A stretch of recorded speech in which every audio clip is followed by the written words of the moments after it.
soul so weary, when troubles come and my heart burdened be, then I am still and wait here in the silence until you come and sit a while with me.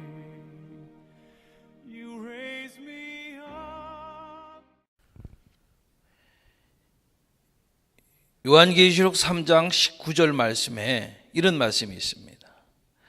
내가 사랑하는 자를 책망하여 징계하노니.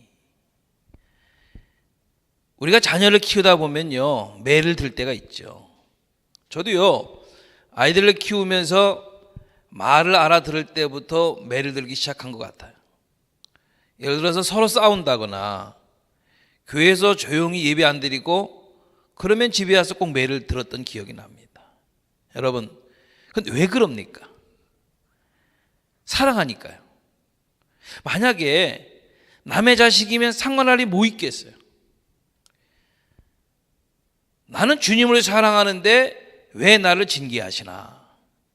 그건요, 우리가 서자가 아니고 진짜 주님의 자식이니까 그러는 겁니다.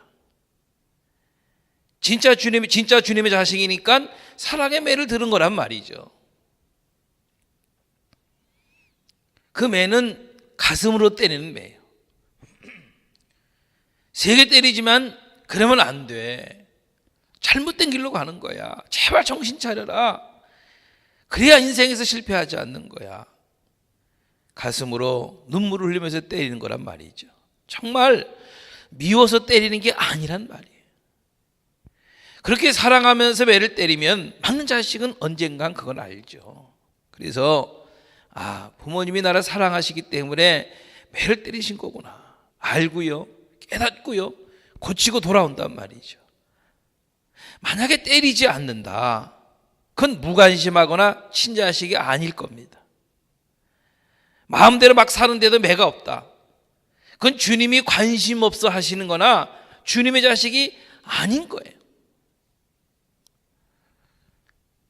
사실 우리가 마지막 때가 될수록 많은 환난을 겪게 돼 있죠. 그래서 사도 바울은 사도행전 14장 22절에서 우리가 하나님 나라에 들어가려면 많은 환난을 겪어야 할 것이라 그렇게 말씀했거든요. 특히 마지막 때는요, 누구나 많은 환난을 겪는데 끝까지 견디고 믿음으로 인내하는 자가 구원을 얻는다고 성경에서는 말하고 있는 겁니다. 아멘. 진정한 축복은요, 이 땅에서 잘 먹고 잘 사는 것이 아니에요. 하나님이 허락하시는 환난을 끝까지 견딜 수 있는 믿음을 가지고 세상을 인내하고 그래서 이기고 또 이기는 능력을 소유하는 것, 이게 진짜 축복인 겁니다. 환난을 당하지 않는 태평의 때는요, 사실 믿음을 논하기 어려운 겁니다. 그럴 때, 시련을 당하게 될 때 내 믿음의 주소를 알 수 있게 되는 거죠. 과연 내가 믿음 위에 서 있었던가? 아니면 껍데기 위에 서 있었던 것은 아니었나? 알게 된단 말이에요. 그리고 때로는 회개하고 그 환난을 이길 수 있는 믿음을 소유하기를 힘쓰는 겁니다. 그래서 주님은요, 우리에게 시련의 바람을 조금씩 허락하시는 것 같아요. 왜요? 우리 내부적 체질을 단단히 하시기 위해서 말이죠. 그래서 진짜 태풍이 오고 시련이 왔을 때 흔들리지 않고 능히 견디고 승리할 수 있게 하시려는 하나님의 훈련인 줄 믿으시기 바랍니다. 시편 119편 71절 72절에서 시인은 이렇게 얘기하죠. 고난당하는 것이 내게 유익이라 이로 인하여 내가 주의 율례를 배우게 되었나이다. 주의 입의 법이 내게는 천천금보다 좋으니이다. 주님의 섭리와 계획을 찬송하는 겁니다. 고난당하는 것이 내게 유익이라. 여러분, 종말의 성도는 이런 성도인 겁니다. 고난의 뒤를 돌아보는 성도가 아니에요. 결국 종말의 성도는 과거를 돌아보는 과거 지향적인 성도가 아니라 미래를 바라보는 미래 지향적인 성도가 돼야 하는 겁니다. 여러분, 믿음이라는 것이 뭡니까? 소망 아닙니까? 그 소망은 앞에 있는 것이지 뒤에 있는 게 아니잖아요. 소망이 있는 사람은 미래를 얘기하는 거죠. 그렇잖아요. 그래서 히브리서 11장 1절에서 믿음은 뭐라고요? 믿음은 바라는 것들의 실상이요 보지 못하는 것들의 증거니. 바라는 것들, 그것은 아직 오지 않은 거예요. 아직 눈에 보이는 것이 아니란 말이에요. 그러나 믿음으로 그것을 바라보고 있는 게 아닙니까? 그래서 믿음의 사람들은요, 앞에 것을 얘기하는 거예요. 하나님이 하신데 하나님의 뜻은 분명히 이루어질 거야, 그렇게 말하고 생각하는 겁니다. 그게 믿음 있는 사람들의 특징이에요. 그런 믿음을 가진 성도가 종말에 이기고 승리하는 성도인 줄 믿습니다. 결국 요한계시록의 주제는 뭡니까? 이기고 또 이기는 자. 한번 따라해 보시죠. 이기고 또 이기는 자. 그래서 요한계시록 3장 21절에서 이기는 그에게는 내가 내 보좌에 함께 앉게하여 주기를 내가 이기고 아버지 보좌에 함께 앉은 것과 같이 하리라. 오늘도 이기고 내일도 이기고 모레도 이기고 또 이기는 성도는 승리해서요 주님 보좌에 앉혀주신대요. 할렐루야. 여러분, 우리 믿음의 근거는 말씀이죠. 우리에게 주시는 하나님의 말씀이 우리가 가지는 믿음의 뿌리가 되는 겁니다.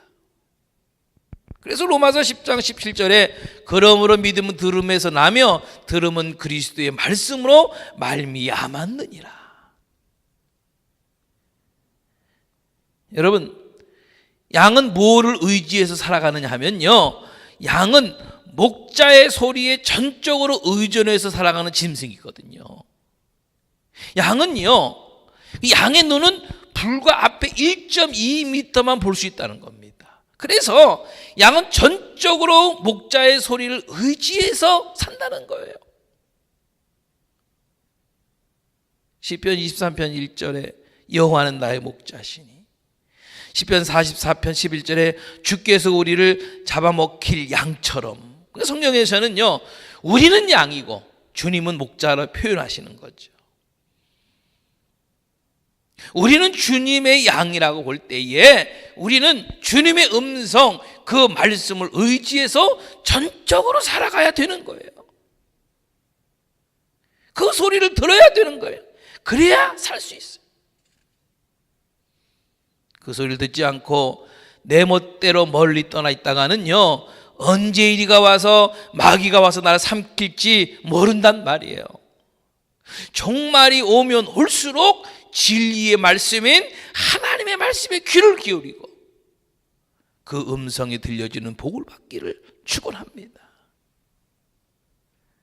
아무리 큰 태풍이 오고 아무리 큰 고난이 와도요, 아무리 내가 요란한 세상에 있다 해도요, 주님의 음성이 들려져야 되는 겁니다. 그래야 살 수 있어요.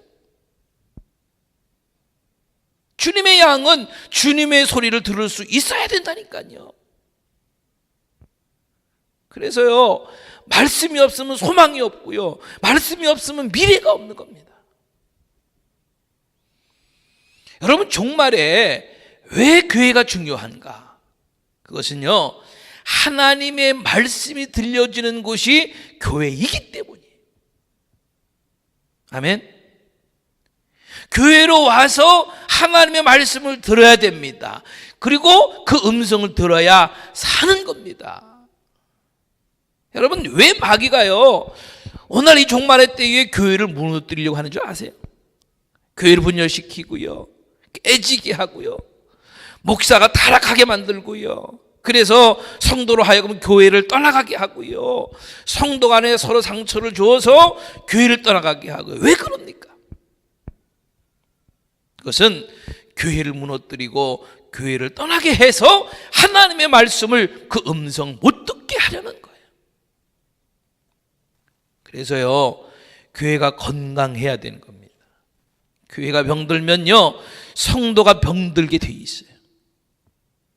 말씀으로 충만한 교회, 성령으로 충만한 교회, 하나님을 전적으로 사랑하는 교회, 그 사랑으로 성도 간에 사랑하는 교회, 기도하는 교회, 선교하는 교회, 치유하는 교회, 그런 교회를 중심으로 언제나 소망을 잃지 않고 살아가고 승리하는 우리가 되기 위해서 건강한 교회가 되어야 한단 말이죠. 그래서요, 지금 우리는 싸우는 겁니다. 여러분도 요한계시록을 많이 읽으셔서 아시겠습니다만은, 종말의 때를 예언하는 이 요한계시록의 구절을 보면요, 7교회로부터 시작하죠. 7교회로부터 시작해서 이어서 인재양, 나팔재앙, 대접재앙이 오고요, 이제 주님이 재림하시고요, 마귀를 멸하시고요, 마지막 심판이 있은 후에 영생과 영벌로 갈라지고 마지막으로 하나님의 나라가 임하는 것으로 끝나게 되죠. 그렇게 7교회로부터 시작됐다는 것은요, 중요한 의미가 있는 겁니다. 종말에는요, 교회가요, 그 교회가 중요한 키를 가지고 있는 거예요. 그래서 교회가 어떤가를 보면은 시대를 알 수 있어요. 시대를 보면은 교회를 알 수 있는 것이 아니고, 교회가 어떤가에 따라서 시대를 알 수 있단 말이에요. 교회가 은혜로 충만하느냐, 사랑으로 충만하느냐, 교회에 하나님의 능력이 머물러 있느냐, 건강한 교회냐, 아니면 부패하고 분열하고 서로 싸우고 음란 마귀가 설치고 하나님의 능력과 경륜은 전혀 없고 말이죠. 그걸 보면은 이 시대가 어디로 가고 있는가를 볼 수 있는 거예요. 교회 안에 그런 것들이 난무하면요, 이 시대에도 그런 것들이 난무하는 거예요. 안타까운 것은요, 오늘날의 교회가 세속화돼 가고 있는 것이 사실 아닙니까? 사도 바울이 에베소서 1장 23절에서 교회는 그의 몸이니 만물 안에서 만물을 충만케 하시는 자의 충만이니라. 교회는 주님의 몸이죠. 아멘. 주님이 육신의 몸을 입으시고 이 땅에 오셨을 때에는 그 주님의 몸에는 구원이 있었죠. 부활이 있었고요, 영생이 있었죠. 교회는 주님의 몸이라고 한다면 이 교회는 구원이 있는 겁니다. 부활이 있는 겁니다. 영생이 있는 겁니다. 그래서 교회는 중요한 곳이에요. 특히 마지막 시대의 교회는 중요한 곳이에요. 이곳에서 모든 것이 다 이루어진단 말이에요. 구원이 이루어지고요, 부활신앙을 갖게 되고요, 영생을 얻을 수 있는 곳이 교회란 말이에요. 그래서 오늘 본문에서도 교회가, 마지막 교회가 라오디게아 교회 같은 곳이 되어서는 안 된다는 말씀인 거예요. 영적으로 곤고하고 가난하면서도 벌거워서 쓰면서도 조금도 부족함이 없다 말하고요, 가진 것만 자랑하고요, 세상과 타협하는 그런 교회가 되어서는 안 된단 말이에요. 마지막 교회는 하나님의 영으로 충만한 교회, 믿음의 눈이 띄어져서 하나님의 나라를 바라볼 수 있는 교회, 하나님의 나라를 확장시키는 교회, 하나님의 뜻을 실천하는 교회, 이기는 교회. 할렐루야. 우리들의 교회가요, 그런 교회, 그런 성도가 될 수 있기를 주님의 이름으로 축원합니다. 그랬을 때에 하나님이 우리의 교회를 붙들고 계시는 거예요. 요한계시록 1장 16절 이하로 보면요, 7별은 7교회 사자, 일곱 촛대는 일곱 교회라, 그런 말씀이 있습니다. 그러니까 주님이 그 일곱 금촛대, 다시 말하면 일곱 교회를 붙들고 계신다는 거예요. 주님이 그 손으로 붙들고 계실 때에만 교회라는 거예요. 그래서 우리는 이렇게 기도해야 될 겁니다. 주님, 우리 교회를 붙들고 계시옵소서. 주님, 우리 교회 붙들고 계시되 끝까지 붙들고 계시옵소서. 놓지 말아 주시옵소서. 우리의 간절한 기도가 돼야 돼요. 정말 두렵고 떨리는 마음으로 늘 기도해야 하는 겁니다. 그런데요, 만약 그렇지 아니하면 사랑이 충만한 교회, 말씀이 성령이 충만한 교회, 건강한 교회, 하나님 나라를 확장시키는 교회, 이기는 교회, 세상과 타협하지 않는 교회, 만약 그렇지 아니하면 요한계시록 2장 5절 말씀 보니까 그리하지 아니하면 내가 네게 가서 네 촛대를 그 자리에서 옮기리라. 만약에요, 주님이 촛대를 옮기시면 모양은 교회인데 더 이상 주님의 몸은 아니란 말이에요. 더 이상 하나님이 역사하시는 교회는 아닌 거예요. 여러분, 이건 너무 중요한 겁니다.